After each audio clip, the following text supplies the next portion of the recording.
Hello, David. Hello, Nadira. Now, this is a very interesting question. How might risk management be influenced by the beliefs or the culture of a society? The influence of culture or of society is ever present. It's subtle because we don't see it in our own cultures. We are so used to our home culture that it just seems normal and natural to us, and it influences us without us realizing. I've had the privilege of working right around the world in every continent except for the Antarctic, which is much too cold. And so I've worked in 52 different countries and experienced a whole range of different cultures. And that allows me to see how different cultures are influencing the behavior of different organizations and individuals and groups in relation to risk. Because I come as an outsider, and all of these different cultures are different for me, whereas they're normal for the people who are in them.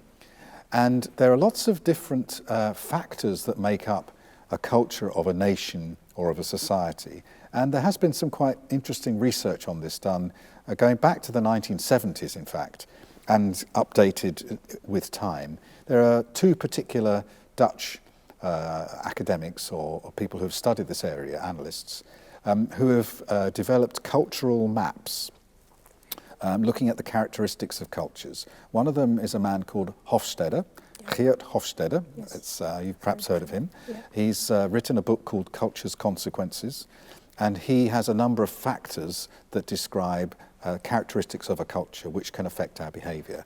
The other Dutch analyst is called Trompenaars, Frans Trompenaars. He has a similar but slightly different framework.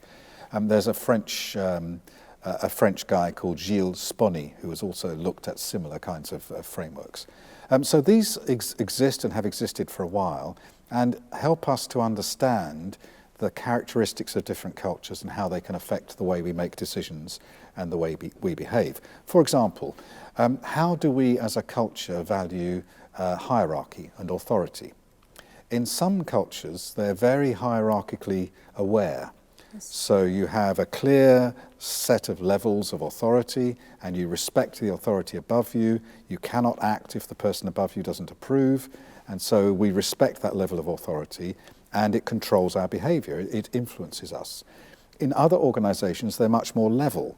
So people are seen as more equal. There are very few layers in society or in an organization. People are more collaborative and they are prepared to take more responsibility for their own actions without seeking approval.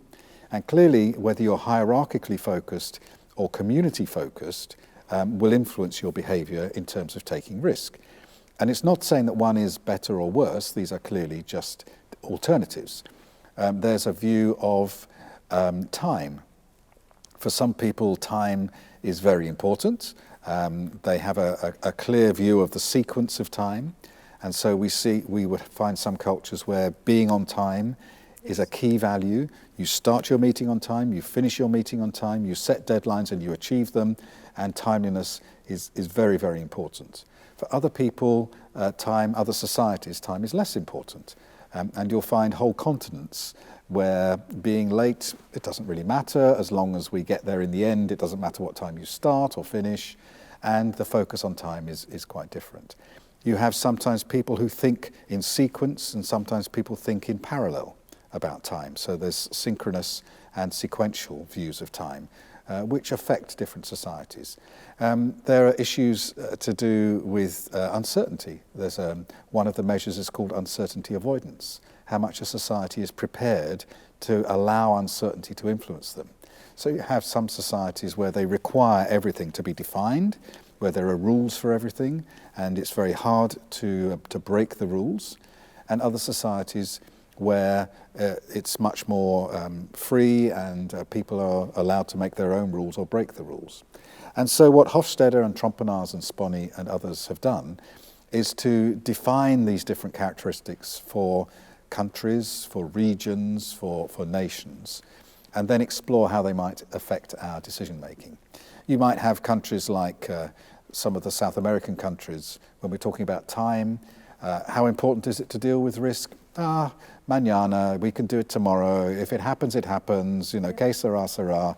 It's a kind of a very relaxed You might go to somewhere like Singapore or Germany, where you say time is very important, time, yeah. and they're very strict, and you identify a risk, and we have a process to deal with it, and we have to deal with it now.